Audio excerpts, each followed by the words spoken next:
Nosotros vamos a analizar el caso del fraude financiero en 2008 de Bernie Madoff, reconocido empresario estadounidense, en el cual varios empresarios mexicanos también fueron víctimas. Bernie Madoff era un asesor de inversiones financiero estadounidense de origen judío. Fue el presidente de su propia firma de inversión, la cual fundó en 1960. Fue una de las más importantes de Wall Street. En diciembre de 2008 fue arrestado por el FBI acusado de fraude. El fraude alcanzó los 64 billones de dólares y en septiembre de 2009 fue sentenciado a la máxima pena posible, que es cadena perpetua, 150 años de prisión. Fue uno de los miembros activos de la National Association of Securities, organización autorreguladora en la industria de activos financieros norteamericanos, y fue de los primeros empresarios en formar el Nasdaq. Él mismo trabajó como coordinador y jefe del mercado de valores. El grupo de Bernie Madoff incluía dos áreas separadas: Madoff Investments and Securities, con las funciones de corredor de bolsa y creador de mercado de acciones, y Market Maker, donde trabajaba la mayoría del personal, y el área de Investment Advisory, el cual fue el foco del fraude. Consideramos que es un problema ético, ya que, como dijo mi compañero en los antecedentes, es una de las estafas más significantes en la historia. Se defraudaron 50.000 millones de dólares, y a Madoff se le impuso una condena de 150 años, gracias a la denuncia de una carta a la SEC de Harry Markopolos. El fraude fue básicamente un sistema piramidal o esquema Ponzi, en donde el único, la única manera de repartir beneficios requiere que los participantes recomienden y capten a más clientes, con el objetivo de que los nuevos participantes produzcan beneficios a los participantes primarios. Las malas prácticas de negocio de Madoff es un claro ejemplo de la falta de ética. La forma en que manejó el dinero es considerado una mala práctica de negocio que finalmente afectó en gran medida a los grupos de interés como clientes, bancos, fundaciones financieras y personas naturales, que lo perdieron todo. La moral tiene que ver con las normas, valores y creencias que están involucradas en los procesos sociales y que definen qué es lo correcto y lo incorrecto para un individuo o una comunidad.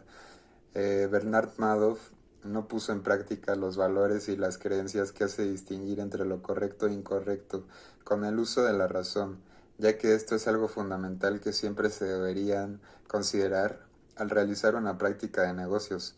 En el caso de Madoff, es una persona que no tenía carencias económicas que podrían haber justificado su comportamiento. Tampoco es justificable, pero sería un poco más justificable.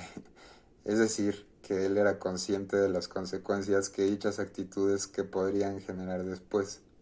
Sin embargo, Madoff nunca le tomó importancia a las cuestiones morales. Simplemente actuó de una manera que él consideraba correcta, sin tener ningún tipo de remordimiento después de ser criticado. De acuerdo al Código Penal Federal, capítulo 3, fraude, artículo 386, el delito de fraude se castigaría con las penas siguientes. 1. Con prisión de 3 días a 6 meses o de 30 a 180 días multa cuando el valor del defraudado no exceda de 10 veces el salario. 2. Con prisión de 6 meses a 3 años y multa de 10 a 100 veces salario cuando el valor de lo defraudado exceda de 10, pero no de 500 veces el salario. 3. Con prisión de 3 a 12 años y multa hasta de 120 veces el salario si el valor de lo defraudado fuera mayor a 500 veces el salario. En el ámbito profesional, este escándalo desató mucha incertidumbre y enojo. Cuando una empresa está expuesta a la corrupción, también está expuesta a daños masivos en su nombre, a medida que el público en general, incluido el cliente fiel de la empresa, obtiene una perspectiva negativa del negocio. Es posible que nunca vuelva a confiar en la empresa y, por ende, nunca vuelva a confiar en sus productos y servicios. Así fue como se sintieron las víctimas de este fraude. No solo fueron traicionados, muchos perdieron todo lo que tenían. En consecuencia, el fondo derramó más de 50 billones de dólares. Este escándalo desató harta incertidumbre en el sistema financiero y, sobre todo, en los manejadores de fondos y brokers a nivel internacional. En el ámbito En el ámbito personal, se vieron afectados algunos de los mayores bancos internacionales, fondos de cobertura, organizaciones benéficas, fondos de pensiones. Todos estos habían invertido en el fondo de Madoff y las consecuencias para la gente fueron enormes.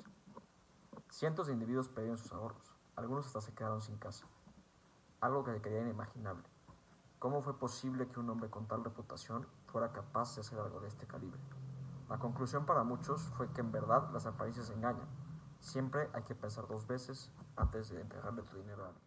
Como conclusión, el aprendizaje ético que podemos tomar de este caso es principalmente el efecto que puede tener la avaricia y el egoísmo sobre otras personas.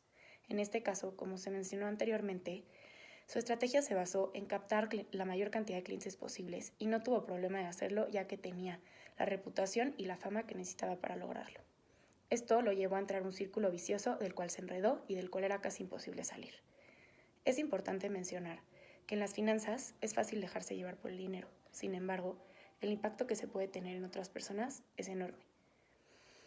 Al pensar que tienes el dinero y el patrimonio de otras personas en tus manos, tienes que ser muy cuidadoso con cómo lo usas y los parámetros que tomas en cuenta en cuanto al riesgo que estás tomando. Trabajar con una guía ética y moral y ser consciente de las consecuencias es básico para poder trabajar las finanzas.